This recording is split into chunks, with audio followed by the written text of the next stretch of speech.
대통령으로서의 직책을 성실히 수행할 것을 국민 앞에 엄숙히 선사합니다. 대법원에서 내란과 뇌물수수죄로 무기징역과 추징금 2,205억 원이 확정됐습니다. 검찰의 석방지휘서가 도착한 뒤 20여 분이 지난 오전 10시 50분쯤 전두환 씨가 모습을 드러냈습니다.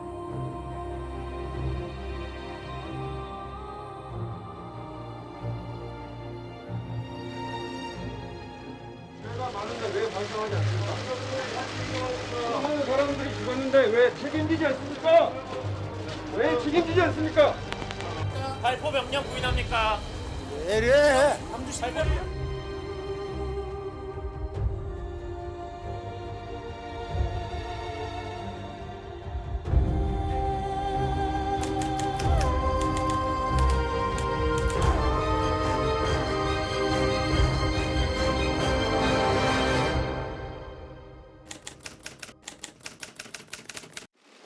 아직도 잘못을 인정하지 않습니까? 네, 끝내 답변을 들을 수가 없습니다. 자, 전두환 씨가 서울 연희동 집에서 향년 90세의 나이로 사망했습니다. 마지막까지 군사 쿠데타나 민주화운동 유혈 진압에 대한 사과는 없었습니다. 여야 대선 주자와 지도부 대부분은 조문을 하지 않기로 결정했습니다. 나이트 포커스 오늘은 최창렬 용인대 교수, 또 이기재 동국대 겸임 교수 두 분과 함께 이야기 나누도록 하겠습니다. 안녕하십니까? 안녕하세요. 네. 안녕하세요. 오늘 전두환 씨 사망 내용은 좀 다각적으로 다룰 예정인데요. 주제를 좀 나눠서 두 분과 이야기를 나눠보도록 하겠습니다. 첫 번째 주제부터 보여주시죠. 네, 주제어는 조문.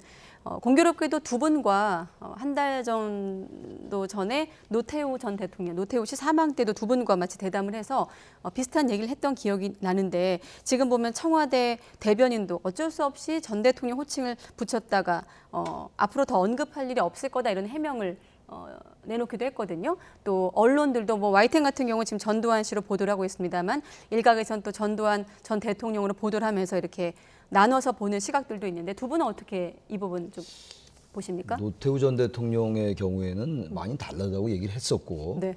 오늘 전두환 씨는 전 전두환 씨라고 부르는 게 맞다고 생각해요. 노태우 전 대통령도 전직 대통령 예우 등에 관한 법률에 의해서 예우가 박탈됐다 하더라도 예. 노태우 전 대통령은 일단 절차적 민주주의에 의해서 대통령 직선제에 의해서 뽑힌 대통령이고 그리고 나중에 본인이 아니지만 아들을 통해서 사과도 하고 그랬어요.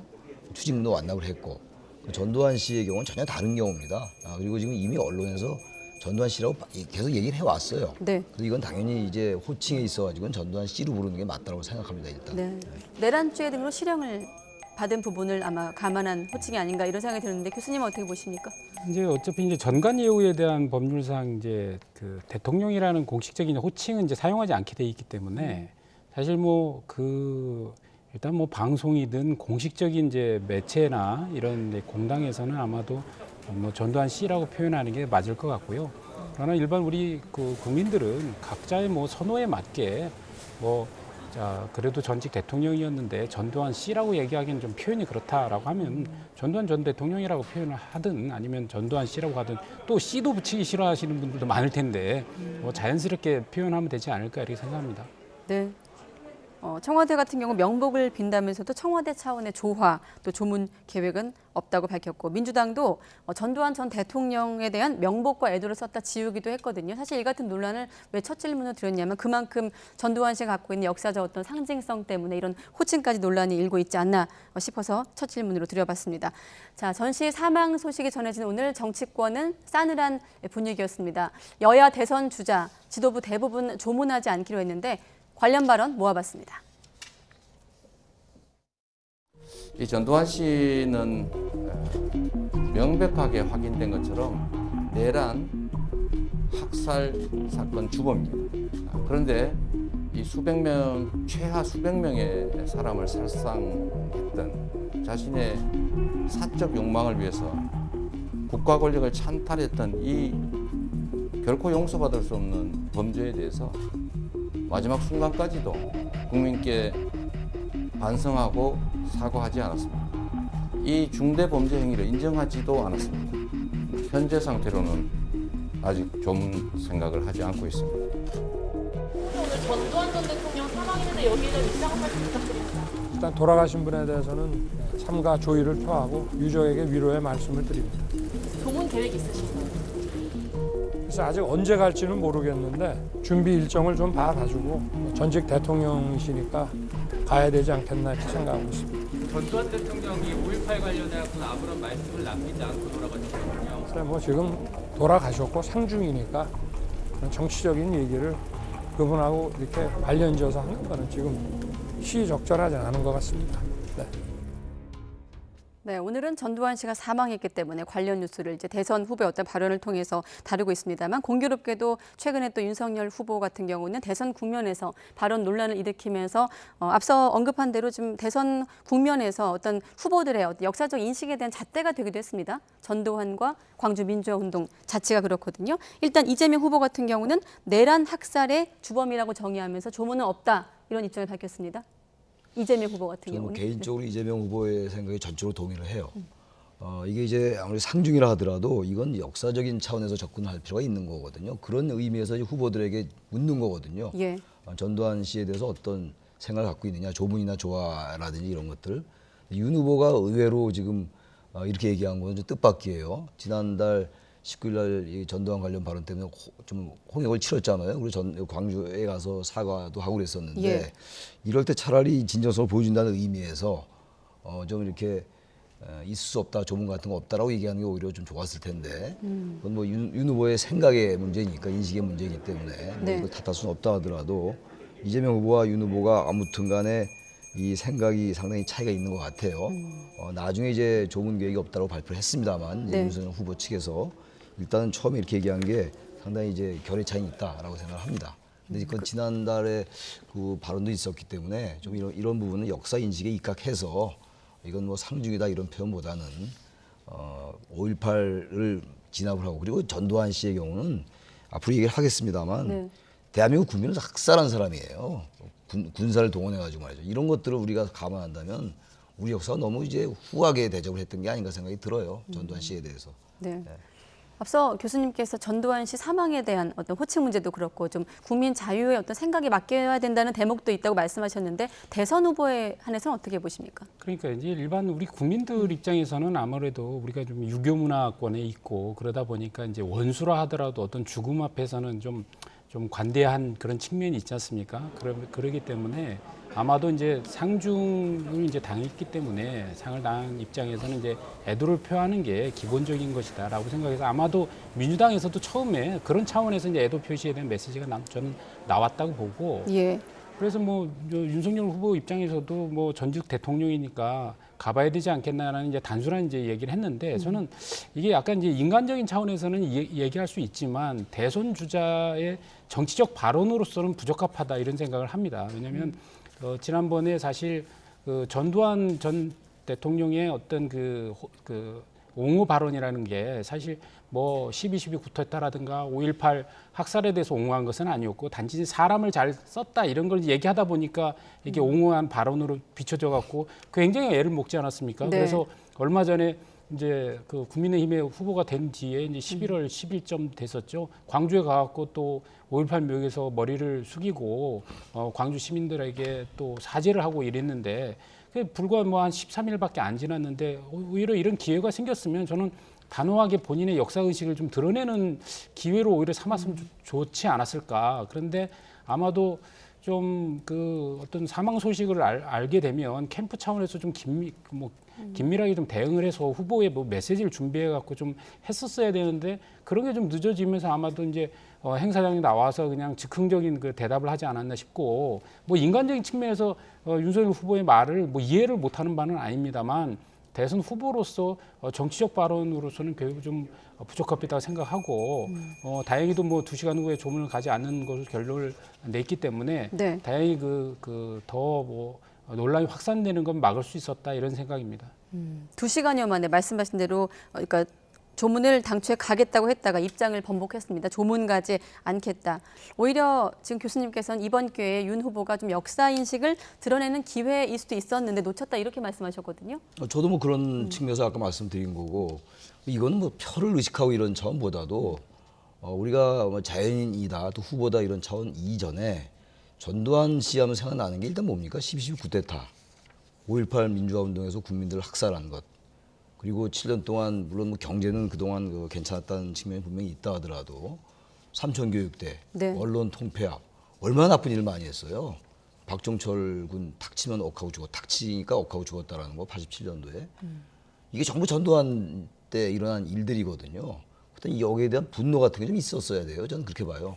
분노라는 게 물론 절제돼야 되겠습니다만 이게 무슨 일상적으로 그냥 죽은 자에 대한 애도다 이렇게 얘기한 사항은 아니라는 거예요. 그렇지만 사실 지금 우리가 이 자리에서 이런 얘기를 할 필요가 없는 거 아니겠어요? 네. 저는 그래서 그런 점에서는 후보가 됐건 누가 됐건 우리 한국 자연인이 됐건 이건 역사 인식의 문제에서 접근할 필요가 있다고 생각합니다. 네. 아무튼 정부는 국가장 하지 않고 가족장도 지원 없다 이런 입장을 밝혔습니다. 장례 절차도 관심인데 사실 두 분과 함께 노태우 씨 장례 절차 얘기할 때 했었거든요. 그때는 이제 국가장으로 치렀는데 국가장이 2011년도에 이제 국장과 국민장이 통합되면서 개념이 도입된 이후 이번에 제외가 된 첫 사례라고 하더라고요, 교수님.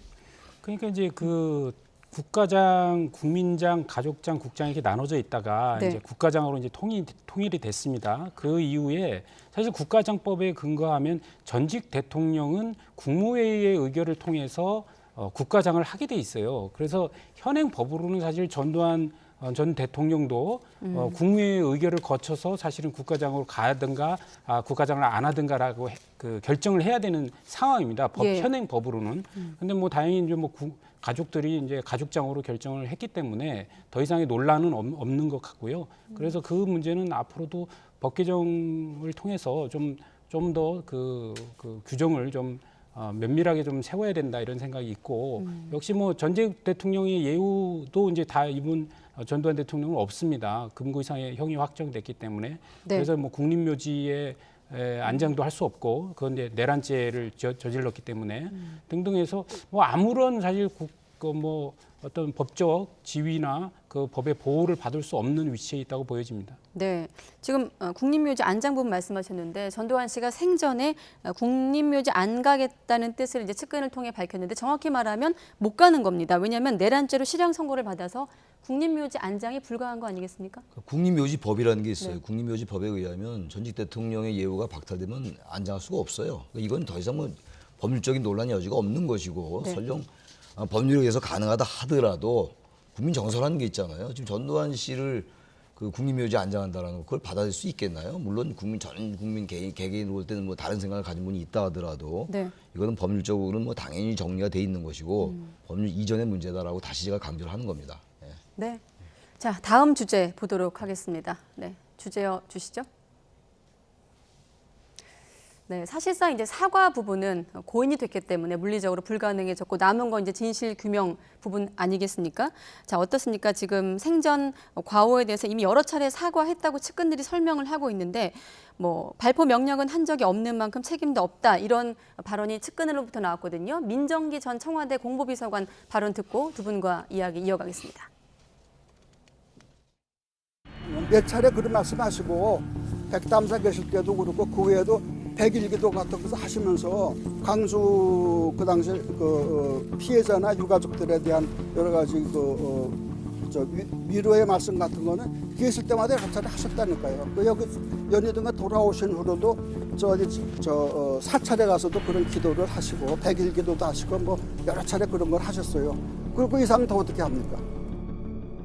네, 그렇게 더 이상 어떻게 합니까? 라는 민정기 전 공보비서관의 발언입니다. 어떻게 들으셨습니까? 사실 앞서 교수님께서 이번 이 전두환 씨 사망이 어떤 기회라는 표현을 쓰셨거든요.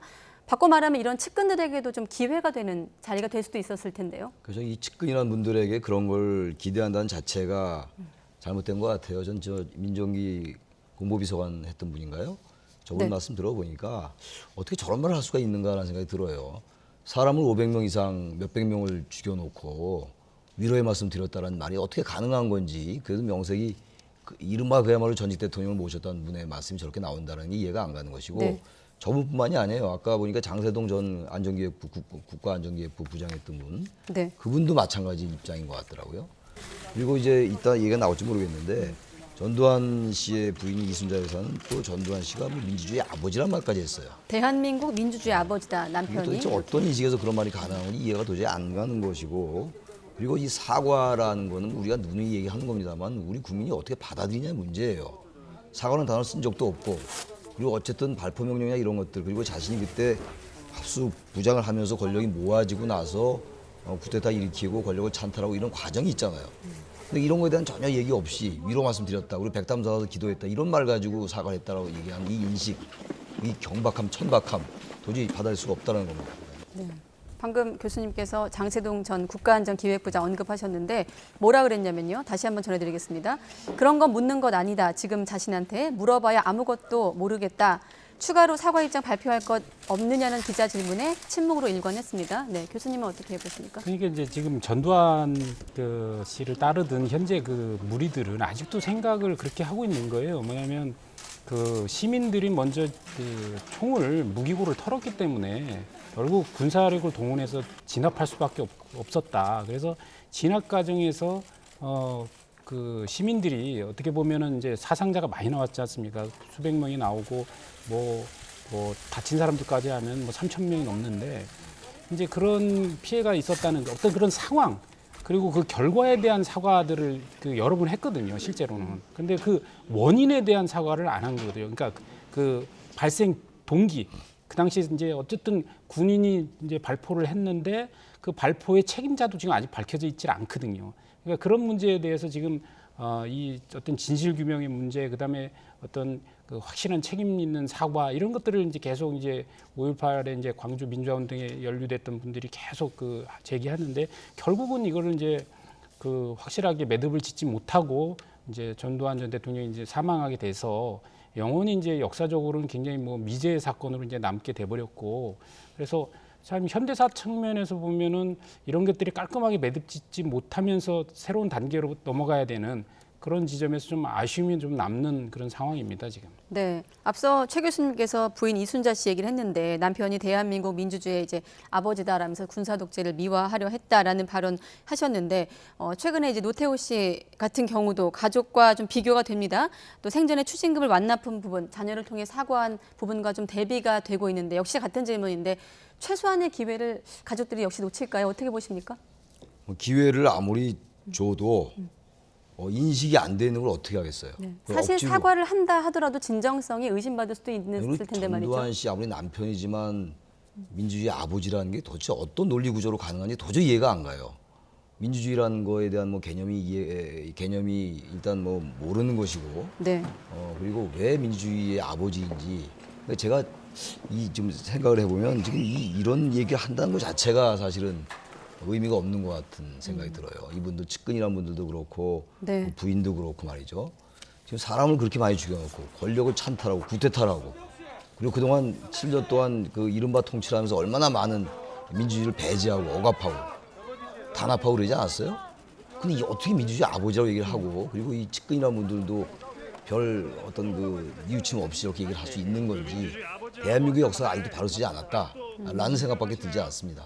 아마도 이제 그 당시에 이제 6.29 선언을 통해서 지금 현재 이제 직선제를 수용했다. 그래서 이제 민주주의 하에서 이제 대통령이 선출되는 계기를 만들었다는 차원에서 아마도 민주주의 아버지라고 얘기한 것 같은데, 정말 사실 진짜 그 말이 안 되는 얘기죠. 그 당시에 6.29 선언은 정말 그 공권력으로, 경찰력으로는 도저히 어떤 국민들의 저항을 통제할 수 없는 상황까지 갔기 때문에 막다른 그 어떤 그 변환 끝에서 받아들인 항복 선언 같은 것이었거든요. 네. 그걸 가지고 뭐 민주주의 아버지라고 얘기하는 건 정말 어불성설이라고 생각합니다. 네. 일각에선 전두환 씨에게 시자를 붙이는 것도 좀 아깝다는 표현이 좀 그런 격앙된 반응이 나올 정도인데 왜 그런 반응이 나오는지 이제 역사 속 인물이 되었는데 한번 어떤 인물인지 다시 한번 좀 짧게라도 짚어보도록 하겠습니다. 12.12 군사반란 또 5.18 내란의 주동자였습니다. 무기징역을 선고받았지 않았습니까? 그때 얘기를 한번 해주시죠. 저는 개인적으로 제가 제대할 때 사단장에 있었어요. 1사단장, 옛날 얘기인데. 네.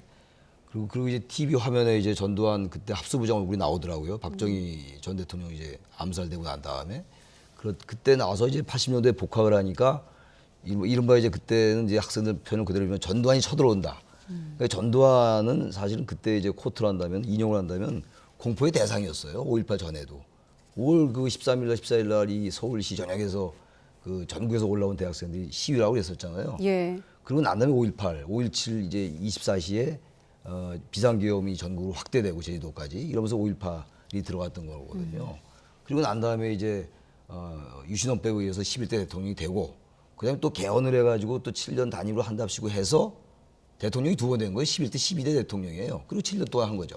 그리고 난 다음에 아까 우리 교수 말씀처럼 6.25 선언이라는 걸 했는데 87년도에 또 4월 13일 날 또 사실상 호언 조치도 했어요. 이 헌법은 꼭 국민이 한 거니까 지켜야 된다. 그런 다음에 이제 한국선언이 6.25 선언이었단 말이죠. 이런 것들 국민이 다 알고 계시겠습니다만 다시 한번 알 필요가 있다고 생각합니다. 네, 내란죄, 내란 목적 살인죄 혐의 등으로 무기징역을 선고받았지만 97년에 또 특별 사면을 받기도 하지 않았습니까?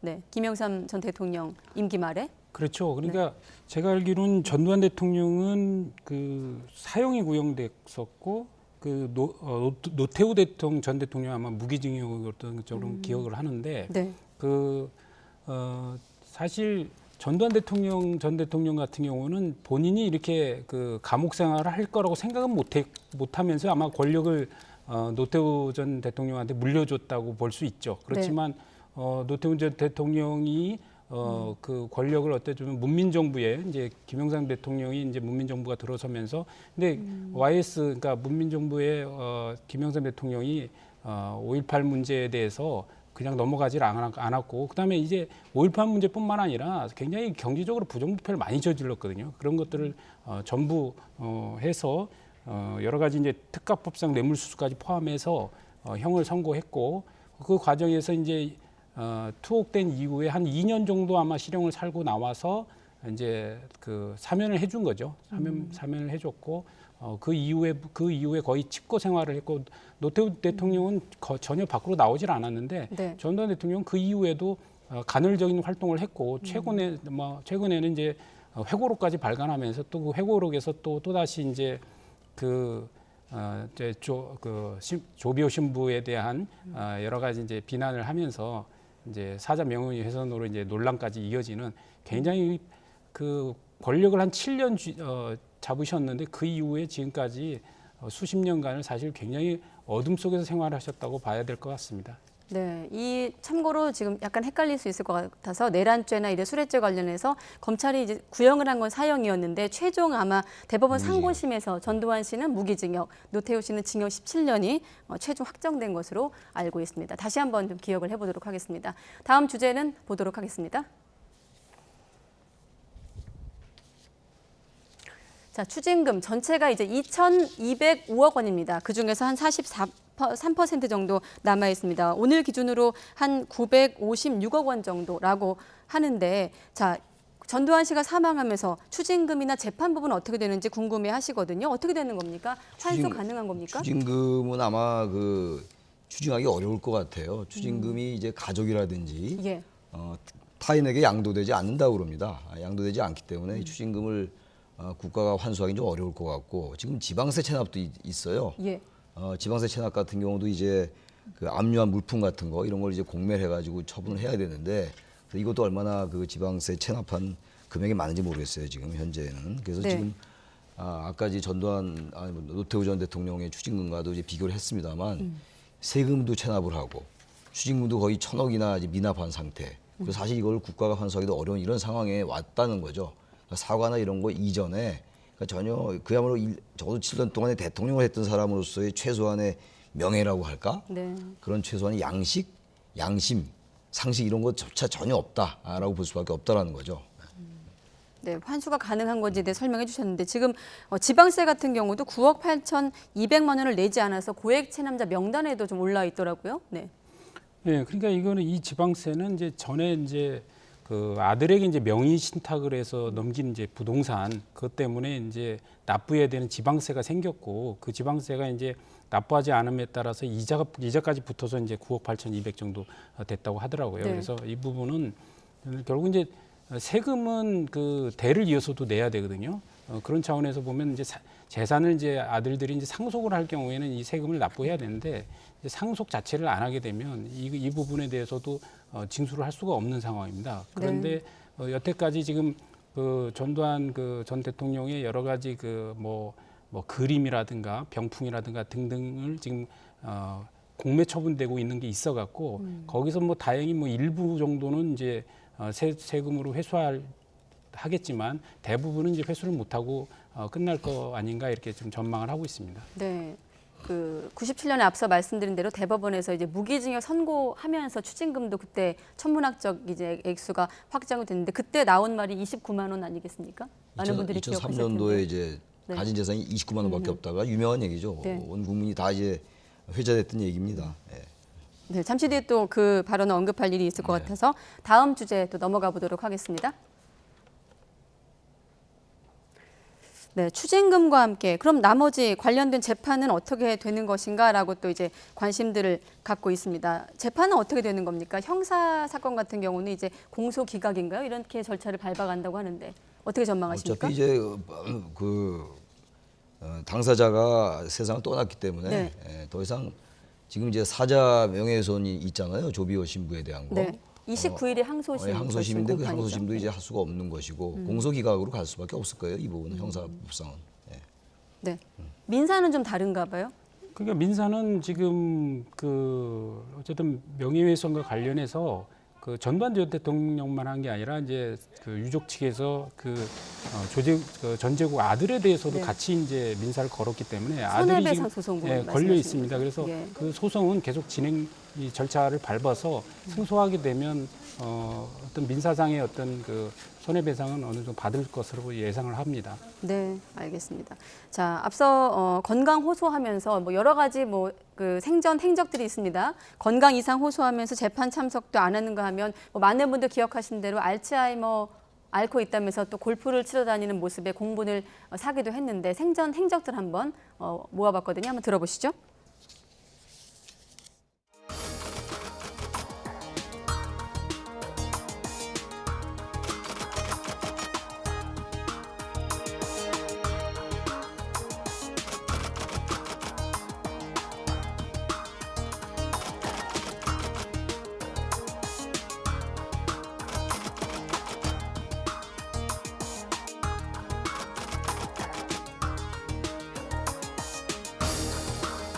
젊은 사람들이 나한테 대해서는 아직 감정이 안 된다. 내한테 당해보지도 않아놓고 광주하고 내하고 누구나만 있어. 광주하고 대해서 모른다 난. 왜 모르세요? 직접 책임 있으시잖아요. 발포 명령 내리셨잖아요. 내가 발포 명령. 내가 이 사람 내가 지금 발포 명령 내릴 위치에도 있지 않는데 1,000억 원 넘는 추징금과 고액 세금 언제 납부하실 겁니까? 한 말씀 해주세요. 네가 좀 해주라. 네, 앞서 뭐 여러 발언들 중에 저는 나한테 당해보지도 않아 놓고라는 좀 글쎄요 섬뜩하다고 해야 될까 어떻게 들으셨습니까? 어떤 발언이 가장 기억에 남으십니까? 젊은이들이 아무것도 모르면서 무조건 나에 대해서 이렇게 악감정을 갖느냐 한번 당해봤으면 그런 말이 안 나올 거다 이렇게 해석할 여지가 충분히 있는 거죠. 뭐 네. 그런 뜻으로 얘기했는지 모르지만 그만큼 이제 전두환 씨는 무력을 가지고 권력을 찬탈한 사람이기 때문에 기본적으로 국민들에 대한 생각도 무력으로 진압할 수 있다는 생각을 갖고 있는 거예요, 사실은. 네. 이게 그러니까 독재자의 전형적인 군사 독재자의 전형적인 어떤 그 인식 아니냐. 그게 단적으로 드러난 거라고 보는데 단정하기는 어려워요. 아마 그렇게 이제 인식될 여지가 충분히 있다고 생각을 하는 거죠. 네, 사실 뭐 논란의 어록으로 모아봤습니다만 사실상 망언에 가까운 발언들인데 교수님은 어떻게 좀 기억하십니까? 굉장히 뭐 끔찍한 얘기죠. 그리고 하여간 그 반성하고 사과하지 않는 저런 모습 때문에 과거에 뭐 어떤 전체적으로 뭐 사과를 했다 하더라도 결국 뭐 발포 명령에 대한 명확한 사과 그리고 진실에 대한 어떤 공개 이런 걸 안 한 것뿐만이 아니라 그 이후에도 계속 이런 식의 어떤 망언들을 하면서 전혀 어떤 국민들로부터 그 비난에 대해서 어떤 죄스러움을 갖고 있지 않는 그런 어떤 뻔뻔함을 보여준 것 때문에 아마도 국민들께서 이제 계속 용서할 수 없는 그런 이제 전 대통령으로서 이렇게 남게 되지 않았나. 그래서 뭐 전두환 씨라고 부르든 뭐 이렇게 한다 하더라도 누가 뭐라고 할 수 없는 그런 상황에 대해서 사실은 우리 현대사에서 굉장히 참담한 현실이 한 페이지가 이제 막을 내렸다고 봐야 될 것 같습니다. 네. 이제 고인이 됐기 때문에 앞서 뭐 들으신 기자들의 질문, 왜 반성하지 않으십니까? 왜 사과하지 않으십니까? 왜 추징금 내지 않으십니까? 라는 이제 답변은 들을 수가 없게 됐고 지금 5월 단체가 그 말로 대신합니다. 죽음으로 진실을 묻을 수 없다. 결국 남은 건 진상규명 아니겠습니까? 역사에 대해서 향후 역사는 전시를 어떻게 기억할 것인지 그리고 앞으로 남은 어떤 진상규명과 관련된 중요한 대목 어떤 부분이라고 보십니까? 진상규명할 게 굉장히 많아요. 지금 뭐 5.18 이 문제에 대해서 이제 국가가 기념일을 제정을 하고 예. 역사적인 판단이나 이런 건 다 이제 정착이 됐다 하더라도요. 안매장한 부분도 있고 또 그 군인들에 의해서 성폭력 당한 부분도 있고 아직도 지금 이 5.18 민주화 운동에 대한 거는 거의 시작 단계에 불과한 겁니다. 지금 이건 정권이 다음 정권이 들어서서라도 이거는 정권에 관계없이 반드시 진상규명해야 돼요. 옛날 일이라 하더라도 이게 1980년도의 일입니다만 지금 우리나라의 민주주의가 이 민주화 운동, 5.18 광주 민주화 운동으로부터 비롯됐다고 해도 과언이 아닌 거거든요. 그러니까 지난번에도 얘기를 많이 했습니다만 5.18 정신을 헌법 전문에 넣자는 얘기를 여야가 좀 다 하고 있는 거거든요. 근데 그러기 위해서는 이 진상규명이 제대로 확실하게 돼야 된다.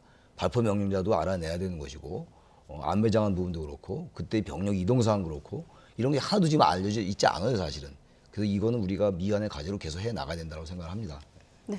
그러니까 이제 저는 그렇게 생각합니다. 이게 그 항상 그 전직 전 대통령에 대해서는 얘기를 하면 이제 공과 가를 갖고 이제 거론을 할 텐데 이 지금 전두환 씨 같은 경우는 아무리 공이 있었다 하더라도 과가 너무나 크기 때문에 공을 이야기할 수가 없는 상황이 있는 거거든요. 네. 그래서 그 과라는 게 결국은 구테타를 일으킨 정치 군인이었고 그리고 또 시민을 학살하면서 권력을 유지하고 장악했지 않습니까? 이런 분은 도저히 용서할 수가 없는 것이다. 그리고 어떤 그 진짜 진성 어린 어떤 사과와 반성도 없이 이렇게 생을 마감했기 때문에 아무래도 정말 그 우리 현대사에서는 용서할 수 없었던 어떤 권력자로 이렇게 남지 않겠나 이렇게 생각을 합니다. 네, 알겠습니다. 전두환 씨 사망과 관련된 어떤 사회적 평가에 대한 어떤 생각은 대선 후보들은 좀 더 남다르지 않을까 싶은데 짧게 또 대선 전국도 다뤄보도록 하겠습니다. 이른바 삼김 체제. 이게 뭐 문제가 됐을까요? 이 가동될 예정이었던 국민의힘 선대위가 삐걱대고 있습니다. 김종인 전 비대위원장이 사실상 선대위 합류 거부 의사를 밝혔습니다. 관련 발언 들어보겠습니다. 선대위 합류를 이제 수능적으로 안 하겠다, 혹은 보류하겠다 이런 뜻으로 읽어도 될까요? 아니 나는 뭐 더 이상 그렇게 복잡하게 얘기할 게 없이 내가 이제 일상으로 돌아가겠다면은 일상으로 돌아갔다고 그게 받아들이면 되는 거지. 더 이상 뭐 달리 해석을 하려고 하지 말아요. 총괄 선대위원장 직에는 확실히 손을 긋는다고 저희가 생각할까요? 아니 충분히 어저께서부터 얘기를 했는데 그거를 나한테 무슨 뭐 구체적으로 물어볼 게 뭐 있어. 사실상 합류 거부라고 했습니다만 일상으로 가겠다는 건 그냥 거부 아닙니까? 어떻게 들으셨습니까? 일상으로 돌아가겠다라는 건 뭐 일단 정치에 이제 몸을 담지 않겠다. 네. 다시 말하면 보다 구체적으로 얘기하면 윤석열 후보의 그러니까 국민의힘 선대위에 이제 합류하지 않겠다는 의미예요. 근데 이제 이렇게 얘기는 했습니다만 그동안 이게 하루가 다르게 이제 이 말이 바뀌었단 말이에요. 네. 서로. 그리고 서로 해석도 윤 후보 측과 김종인 전 비대위원장과의 그 해석의 차이도 있는 것 같고. 그리고 이제 김병준 위원장이죠. 김병준 위원장하고 김종인 위원장을 방문했는데 그때 또 서로 얘기를 오고 갔습니다만 또 해석이 달랐던 것 같아요. 의미가 다르게 느껴졌던 것 같고. 네. 결국은 이제 이렇게 왔는데 윤석열 후보가 어떻게든 김종인 전 비대위원장을 같이 합류해야 될 것 같아요. 왜 그렇게 말씀드리냐면 우리가 이제 과거 이미지란 말씀을 많이 드리는데 과거로 따지면 다 과거 인물들이죠. 근데 김종인 전 비대위원장이 가지고 있는 상징성이 분명히 있어요. 개혁이라는 상징성이 있고 중도로의 외연확장이 있기 때문에 김병준 비대위원장이라든지 김한길 뭐 새시대 준비위원장인가요? 이런 분들이 갖지 못한 상징 자산이 분명히 있어요. 김종인 위원장이. 근데 그거를 배제하고 그냥 간다라는 건 저는 사실 윤석열 후보에게는 굉장히 큰 위험 부담이다. 그래서 저는 그래서 이건 윤 후보 측에서 어떻게든 이제 서로 이제 그 갈등하는 측면이 있는 거 아니에요 지금? 네. 그걸 잘 접점을 찾아가지고 김종인 위원장과 함께 하는 게 대선 전략상 저는 유리하지 않느냐 이렇게 저는 개인적으로 생각을 합니다. 네, 앞서 자막에 나갔습니다만 윤석열 후보가 뭐라 그랬냐면 김 전 위원장 의중 파악했느냐는 질문에 그 양반 말씀하지 하는 건 묻지 말아라. 그 양반 묻지 말아라. 불쾌감을 드러내기도 했는데 사실 김종인 위원장이 일상으로 돌아간 만큼 이제 기자들의 질문은 이 질문이 집중될 텐데 어떡하죠? 예.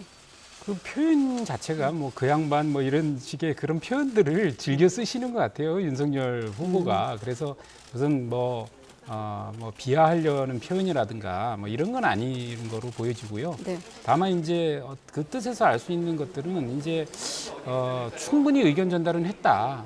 그리고 김종인 위원장도 아마도 저 윤석열 후보 측에 자신의 의중은 충분히 설명하신 것 같아요. 그리고 윤석열 후보도 본인이 생각하는 중도 확장, 외연 확장을 위해서 이런 선대위가 이제 필요하다. 그래서 김한길 전 대표나 김병준 전 비대위원장을 영입해서 이렇게 외연을 확장해야 되겠다라는 생각을 분명히 의사전달한 것 같고, 네. 그러나 뭐 김종인 위원장은 뭐 단일한 원톱 구조로 총괄 체계를 고수하고 계신 거 아닙니까? 그래서 상임 선대위원장이 왜 필요하냐 뭐 이렇게 얘기를 하신 건데, 저는 이게 후보의 입장과 김종인 위원장의 입장이 저는 다르다고 보는 거고, 결국은 이제 선거라는 건 후보 중심이기 때문에 저는 이제 윤석열 후보가 결국 이제 결단을 내려서 기존에 김병준 전 비대위원장이라든가 김한길 전 대표를 영입해서 그 외에도 더 많은 분을 영입해서 확장형 이제 선대위를 가려고 하는 것 같고요. 네. 여기에 이제 마음이 안 들으셨으면 좀 더 시간을 가지시고 생각하시다가 합류를 하시지 않을까 이런 생각을 하고, 합류가 안 된다 하더라도 일단은 선대위는 이제 출범해서 진도는 나가야 됩니다. 왜냐하면 지금 이재명 후보는 이미 뭐 메타버스니 뭐 타면서 전국을 다 다니고 있는데 지금 선대위 체제 갖고 더 이상 논쟁할 수가 없다. 그래서 개문발차라도 해야 되는 상황이다 이렇게 생각을 합니다. 네, 지금 본인은 윤석열 캠프에서는 덧셈 정치하겠다고 했지만 지금 계속 이유와 좀 다르지만 김종인 전 위원장하고도 쉽지 않고, 또 장제원 의원 같은 경우도 윤 후보 곁을 떠나겠다고, 뭐 이유는 다릅니다만, 그리고 경쟁자였던 유승민, 홍준표 의원과도 지금 난항을 겪고 있거든요. 어떻게 좀 전망하십니까? 윤석열 후보의 정치력이 시험받고 있는 상황이에요. 저는 장제원 의원에 대한 이제 불만도 분명히 있어요. 지금 이제 김종인 전 비대위원장이. 네.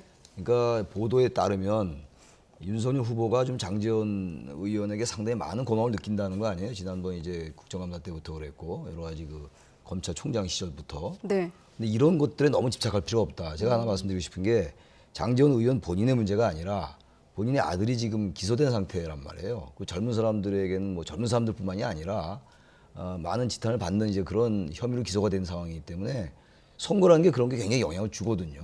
근데 왜 이렇게 집착을 하는지 모르겠어요. 집착을 하는지 안 하는지 제가 정확히 모르겠는데 그런 느낌이 들거든요. 네, 표면적으로. 네, 그러니까 김종인 전 비대위원장으로서는 그런 분들에 대한 불만도 있는 거예요. 단순하게 김병준 위원장하고의 관계 이런 걸 떠나서, 게다가 이제 권성동 의원도 그렇고 주변에 포진하고 있는 여러 가지 인물들, 계속 이런 식의 행태로 선대위가 간다면 본인이 선대위원장을 완톱으로 한다 하더라도 한계가 있다는 판단을 한 것 같아요. 김종인 전 비대위원장이.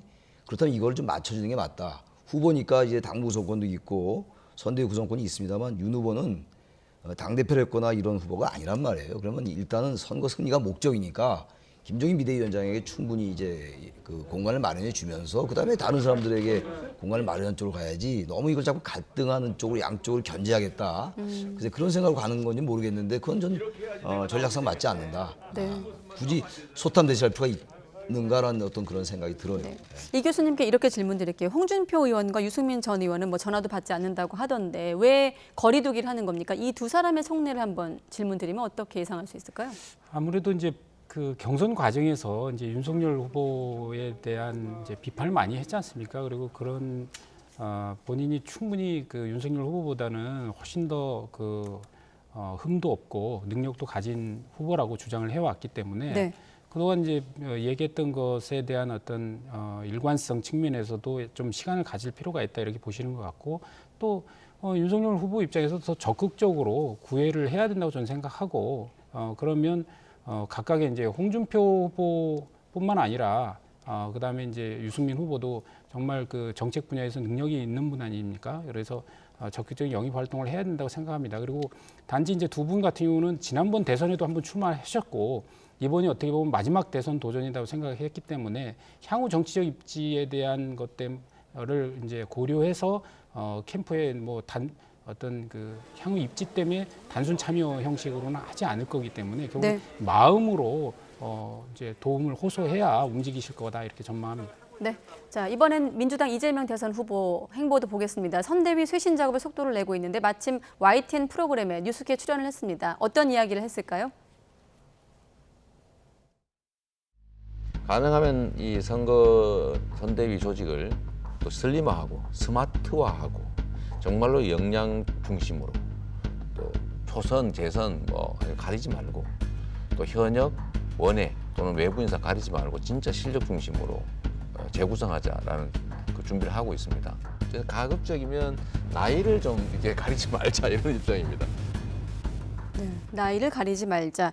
자, 능력 위주 선대위 개편. 아무래도 외연 확장의 연장인가요? 어떻게 보십니까? 선대위가 너무 이제 용광로 선대위라고 하면서 공동 선대위원장도 너무 많았어요. 13명인가 12명인가 그랬잖아요.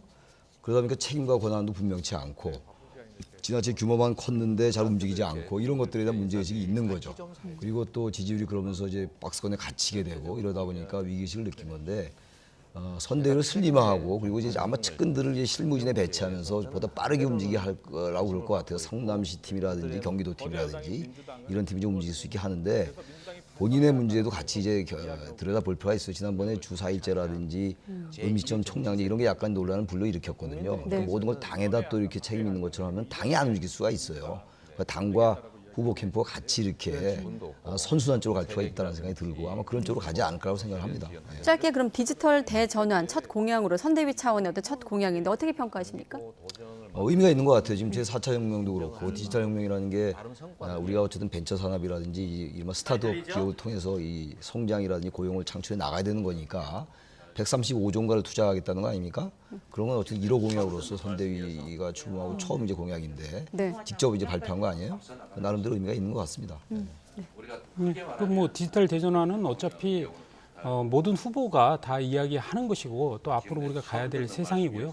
그런데 이제 그에 동반돼서 이제 135조를 투자한다고 그랬는데 그러면 이제 135조에 대한 예산이 또 항상 또 TV 토론에 이제 각 후보들끼리 이제 토론하게 되면 그게 이제 화두가 되겠죠. 그래서 뭐 예를 들어서 국토 보유세를 걷어서 기본소득을 나눠주는데 또 이 135조는 또 어떻게 재원을 마련할 건지 이런 논쟁이 있을 것이고 또 일자리 200만 개를 이쪽 그 디지털 대전환을 통해서 만들겠다고 했는데 그럼 디지털 세상으로 전환하면 사실 일자리가 만들어지는 것보다는 줄어드는 게 더 많을 거라는 게 일반적 상식 아닙니까? 그러면 전통적인 일자리가 그 배 이상 사라질 텐데 그에 대한 대책을 갖고 있는지에 대해서도 일단 대통령으로서의 비전을 얘기해야 될 것이다. 그리고 또한 이게 예산과 인력 이런 문제만이 아니라 어떤 사회적 갈등의 문제. 예를 들면은 그 AI 시대에 어떤 그 새로운 산업에 대한 재편 속에서 예를 들어서 카풀 택시,